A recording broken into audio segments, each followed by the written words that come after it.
Fala galera, nossa videoaula de número 5, falando agora dos efeitos das trocas de calor. Calor é a energia que flui, que passa de um corpo para o outro. Vimos na nossa videoaula de número 4 que calor específico e capacidade térmica definem se é difícil ou fácil de mudar a temperatura. Pois mudança de temperatura, o primeiro efeito que a gente pode associar à troca de calor. O corpo que ganhar calor deve aumentar a sua temperatura, o corpo que perder calor deve diminuir a sua temperatura. Como é que a gente vai calcular caso isso seja necessário? A gente vai ter uma equação fundamental para o cálculo do calor sensível. O calor sensível é o termo utilizado para calor que muda a temperatura durante a troca. A equação fundamental é a equação popular do Q-macete ou Q-semate. Quantidade de calor, massa, calor específico e variação de temperatura. Como nós vimos na nossa aula número 4, capacidade térmica é o produto massa-calor específico. Então a gente pode escrever a mesma equação substituindo massa vezes calor específico por capacidade térmica, aí vezes a variação de temperatura. Quando usarmos essa equação, quando o corpo absorve calor, a temperatura dele vai aumentar. Então nós vamos ter, para quem absorve, ganha, pega calor, variação de temperatura positiva, devemos usar o Q, a quantidade de calor, com um sinal positivo para que esse resultado apareça.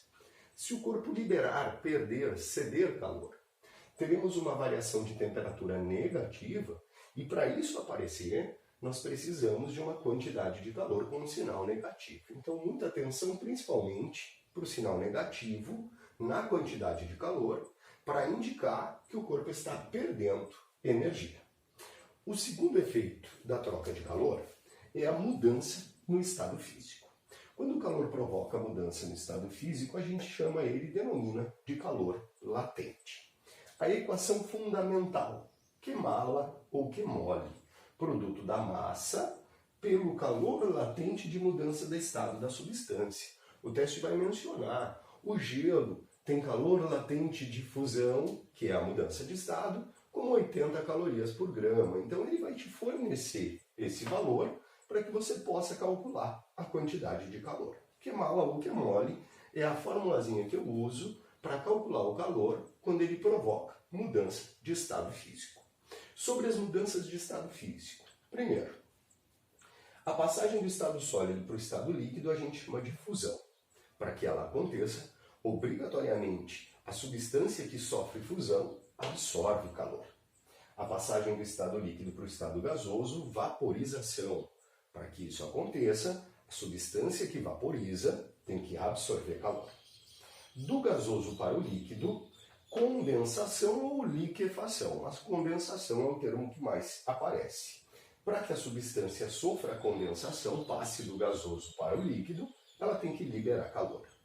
E do líquido para o sólido, a solidificação também precisa liberar calor.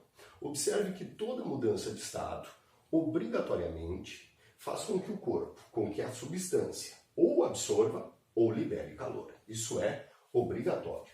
Então, quando eu penso em mudança de estado, eu penso em troca de calor obrigatoriamente. Como detalhe, a temperatura se mantém constante durante a mudança de estado se eu tiver uma substância pura e se a pressão não for alterada, que é o que acontece em 99% dos exercícios. É uma substância pura, a pressão não muda, então durante a mudança de estado, a temperatura vai se manter constante. Na nossa videoaula de número 6, eu vou mostrar para vocês uma curva de aquecimento e resfriamento de uma substância, para a gente saber quando é que a gente usa o Q-macete, quando é que a gente usa o Q mala na hora de responder as perguntas. Certo, galera? Um abraço para vocês e até a nossa próxima videoaula.